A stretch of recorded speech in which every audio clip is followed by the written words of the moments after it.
So we are at the final portion. This is page 2, part 2 of suggested choices. Now, I put these in the judicial category. Nominees announced soon, though. I mean, this is not the traditional president, as an opening comes up, decides to nominate. No, the leverage here is on electioning by saying to the American public well before election, this is a campaign tactic, that these are the women and men that I, if inaugurated, will be nominating. Not exclusively then, but these are among them.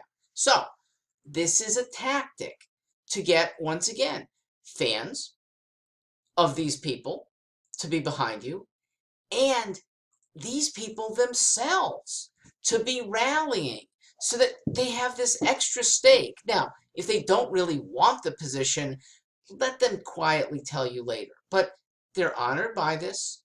People see a very versatile presidential candidate and know these are good people that are going to serve us. So most of these come from within the party.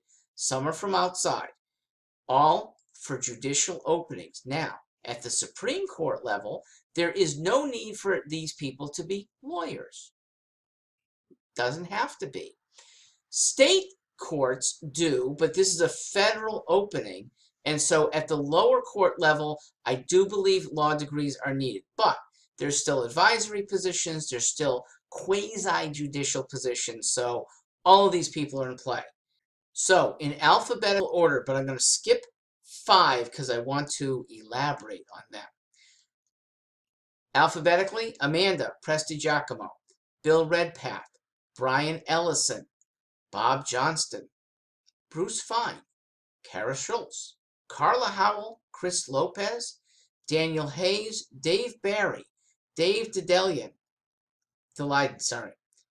Robinson, yes, the Admiral, Eric Gerhardt, Gail Lightfoot, Gary Nolan, Gary Kasparov of chess fame, but also a very good dissident.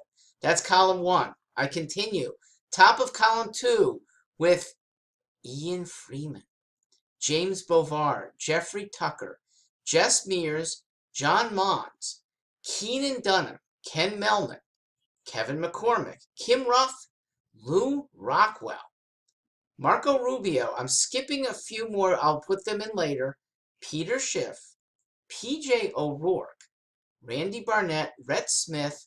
Oh, I'm on column 3 now. Richard Longstreth, Robert Krause, Ruth Bennett, Sam, Rob, Scott Bowman, Sharon Harris, Sorin Ardilano, Soraya Foss, Starchild, Steve Cubby, Steve Ritchie, Vicky Rose, and Wes Benedict. Now, my extra comment is that Daleiden is a tremendous whistleblower, and he's in legal trouble now because of it. He's a whistleblower on the right. There have been many whistleblowers on the left against government secret work. All these people deserve our honor at least, and maybe a position in government to do government better. So the one that I did mention, but he happens to have a lower case, and I'm going to explain why. I have high admiration for Bill Redpath. We had a disagreement in 2016, and I want to elaborate where it was, because it's still here. Bill was insistent at the meeting in Las Vegas just after Gary was nominated about the ballot access drives, and we were behind. This was mid-July, deadlines of early August in a lot of Northeast states. One of them was New York, which needed a huge number of new signatures. And I suggested not bothering. As a statement, not out of laziness, not that we couldn't do it, but it's really expensive. And letting New York be the one, or maybe one of 2, states that we deliberately, because their ballot access laws are so hideous, that we deliberately avoid. It's a tactic.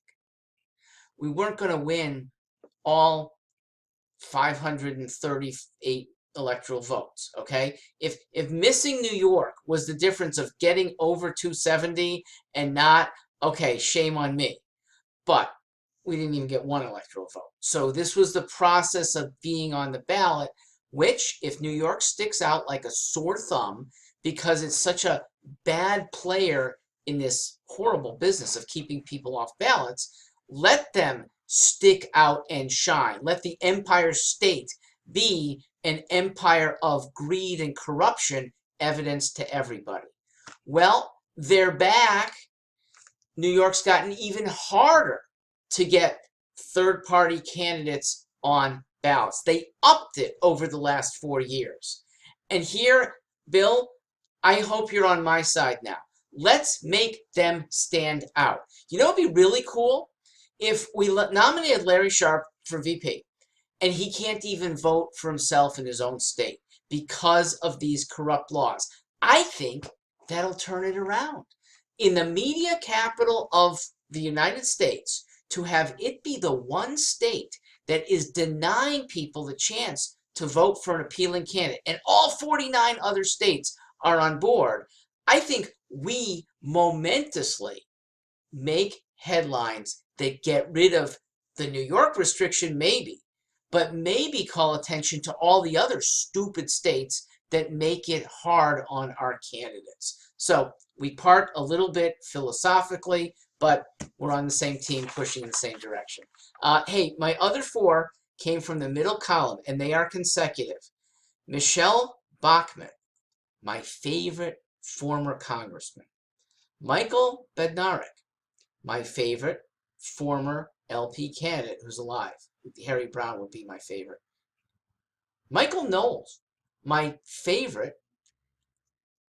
I guess he's a podcaster with Daily Wire. He is just the right level of intensity, clarity, humor, just tremendous. I know he'll go places, and he's libertarian enough that I think he'll go places with us.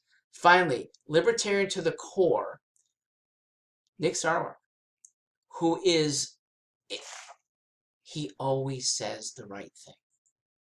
And I've seen him in many different situations. And look, taking control over libertarians is a pretty hard thing to do.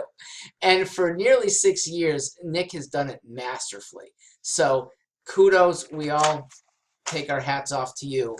And we wish you a good last couple months. Thanks for steering us decently these last few years. I'm Mark Stewart. Yes, that completes page 4. You've had 45 minutes of me. They are all in one place. If you want to see it in print, just email me, libertymsg@gmail.com.